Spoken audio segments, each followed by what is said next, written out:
Gujarat news ચેનલમાં તમારું સ્વાગત છે. રાજ્યમાં બેવડી ઋતુની સ્થિતિ. સૌરાષ્ટ્ર દક્ષિણ ગુજરાતના 10 જિલ્લામાં ગાજવીજ સાથે હળવા વરસાદની શક્યતા. ગુજરાતમાં પ્રી મોન્સૂન એક્ટિવિટી વેગ પકડી રહી છે, જેના ભાગરૂપે આગામી દિવસોમાં રાજ્યના અનેક વિસ્તારોમાં ગાજવીજ અને તેજ પવન સાથે હળવાથી મધ્યમ વરસાદ પડવાની સંભાવના હવામાન વિભાગ દ્વારા વ્યક્ત કરવામાં આવી છે. હવામાન વિભાગ મુજબ આજ રોજ રવિવાર 7 જૂનના રોજ સૌરાષ્ટ્ર અને દક્ષિણ ગુજરાતના 10 જિલ્લામાં ગાજવીજ સાથે હળવા વરસાદની શક્યતા છે.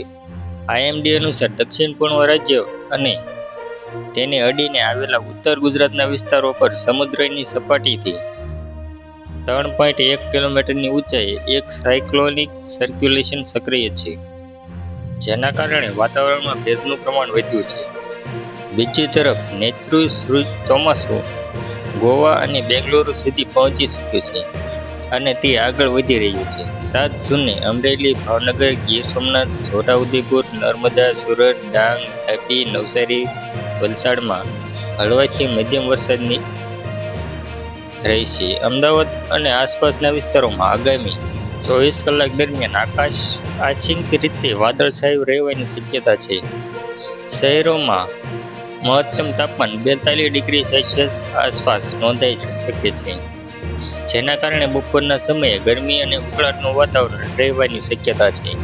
ગઈકાલે અમદાવાદમાં મહત્તમ તાપમાન 41.3 ડિગ્રી સેલ્સિયસ નોંધાયું હતું, જે સામાન્ય કરતાં 0.4 ડિગ્રી વધુ હતું.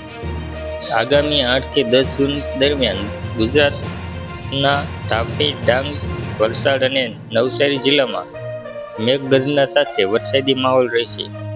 રાજ્યમાં આગામી 5 દિવસ સૌરાષ્ટ્ર અને દક્ષિણ ગુજરાતના સહિત જિલ્લાઓમાં વરસાદની આગાહી છે, જેમાં આગામી 11-12 જૂનના રોજ છોટાઉદેપુર, નર્મદા, સુરત, ડાંગ, તાપી, નવસારી, વલસાડ, મહીસાગર, પંચમહાલ, ભરૂચ, વડોદરા, અમરેલી, ભાવનગર, ગીર સોમનાથ જિલ્લામાં ગાજવીજ સાથે હળવા વરસાદની શક્યતા છે.